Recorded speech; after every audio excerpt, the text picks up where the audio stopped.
Eh bien bonjour à toutes et à tous et bienvenue sur la chaîne de Tank Passion pour l'épisode 4 de notre série des histoires blindées. Aujourd'hui nous allons vous parler d'un char mythique de la Première Guerre mondiale. Le char anglais de 1916, j'appelle à la barre le Mark I.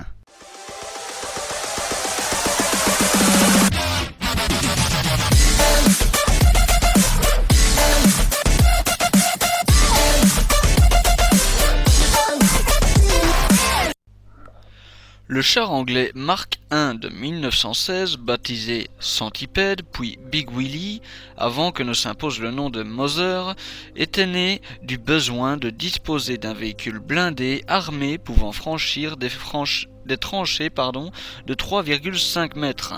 Ce véhicule, de forme rhomboïdale, était actionné par des chenilles enveloppantes et sa coque comportait de chaque côté un canon de 57 mm en casemate ou 4 mitrailleuses pour la version mâle, ainsi que 6 mitrailleuses pour la version femelle. Mother fut testé pour la première fois le 16 janvier 1916. Une centaine d'exemplaires du char définitivement baptisé Mark I fut commandé en février et l'entraînement des équipages put commencer.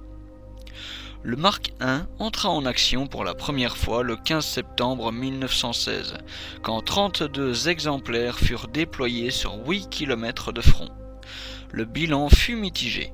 Quelques jours plus tard, un Mark I qui s'était détaché de son infanterie s'empara d'une tranchée allemande à l'issue d'une action combinée avec un appareil britannique volant à basse altitude et annonçait ainsi une révolution dans la conduite de la guerre. Pour moi, les principaux défauts de ce char, si je devais les citer haut et fort selon mon point de vue, ça serait vraiment deux choses principales qui seraient de 1 l'emplacement de son moteur qui lui est au centre et qui n'est même pas protégé par une paroi ou autre. C'est vrai qu'il y a le côté pratique pour les mécaniciens qui peuvent directement travailler dessus, mais pour l'équipage c'est un véritable sauna à l'intérieur car la chaleur du moteur n'est pas ressorti à l'extérieur.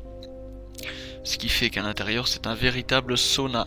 Et en plus d'être un véritable sauna, les gaz d'échappement ne sortaient pas toujours par le pot, si vous voyez ce que je veux dire.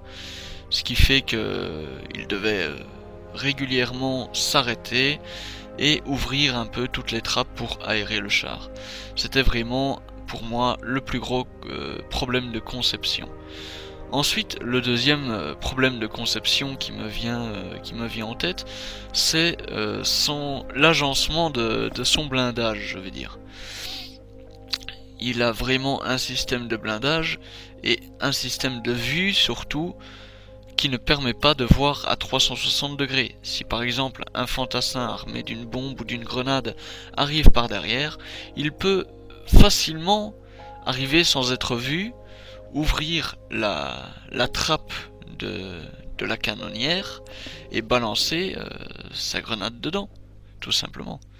C'était pour moi le deuxième plus gros problème de conception du char. Mais après, dans l'ensemble, pour son époque, c'était vraiment un très bon char et qui avait vraiment une prestance qui faisait peur à l'ennemi. C'est, je pense, le but principal de sa manœuvre. C'était vraiment d'effrayer les Allemands de par son imposante taille.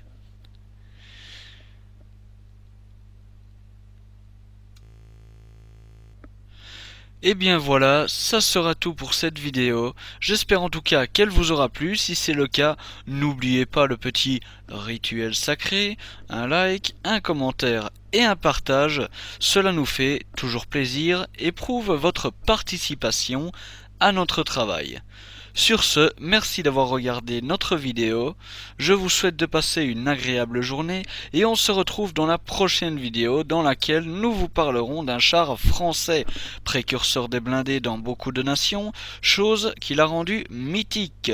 Selon vous, de quel char s'agit-il? N'hésitez pas à donner votre avis en commentaire. Sur ce, bonne journée à vous, goodbye.